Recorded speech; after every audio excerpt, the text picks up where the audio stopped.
Let's talk about a silent transformation, one that's not just happening to our planet, but to us. It's happening inside our bodies, right now, and we can't even see it. Just take a second and really think about that question. What if the stuff we use for bottles and bags was actually becoming a part of you? And I'm not being poetic here. We are talking about a literal, biological reality. Yeah, it sounds like something out of a sci-fi movie, but the science is starting to back it up. The thing is, we're surrounded. Almost everything we touch, wear, and use sheds these tiny, invisible plastic particles. They're called microplastics, and they're basically the invisible dust of our modern world. Think about your water bottle, your fleece jacket. They're everywhere. So, how does this invisible dust get inside us? Well, the pathways are pretty much unavoidable. They're in our food, our water, our clothes, and yep, even in the air we're breathing. Some research suggests we might be ingesting about a credit card's worth of this stuff every single week. Crazy, right? Okay, so this is where this story makes a huge shift. It goes from being an environmental problem out there to something deeply, deeply personal. And here's the kicker.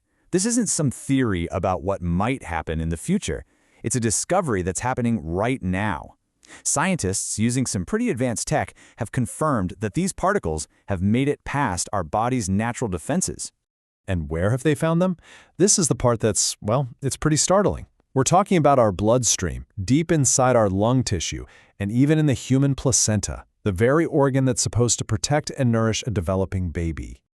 This quote just nails it. It perfectly captures the new reality we're facing. The whole conversation has changed. It's not just that we use plastic anymore, we're actually absorbing it. Which of course brings us to this really complicated spot, a kind of paradox that sits right at the heart of our modern lives. I mean, on one hand, let's be honest, plastic is incredibly useful. It's efficient, it's everywhere, and a lot of the time you can't avoid it. But then there's this other side, this emerging risk.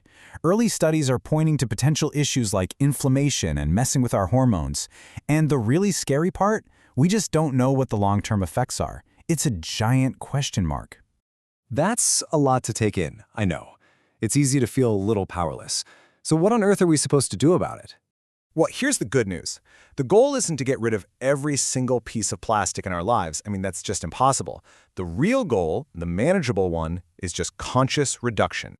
And this is exactly where we get to take back some control. It all comes down to the power we have in those small, everyday choices we make, the ones we barely even think about.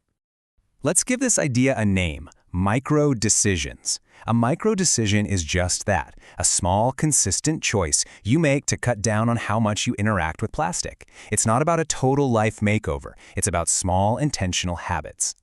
So what does that actually look like? Well, it can be as simple as switching from a plastic water bottle to a steel or glass one, or choosing the loose apples at the grocery store instead of the ones in a plastic bag. It means maybe picking a cotton shirt over a synthetic one, since those shed tons of microfibers in the wash. And a big one, just being really mindful about not microwaving your food in plastic containers, because heat can make those particles leach right into your meal. Look, the big systems aren't going to change tomorrow. We know that. But the signals we send with our choices, those can. Every time you pick a reusable option, you're basically casting a vote for a different kind of world. And that's the beautiful part. One person making one micro decision might not seem like much, but millions of us doing it day after day, that creates real change. That shows companies what we want. Suddenly, these tiny, visible choices we make start to counteract the invisible changes happening inside us. So as we finish up, remember, this isn't about being perfect. It's just about making progress. It's about that one very next choice you have to make. So, what's it going to be?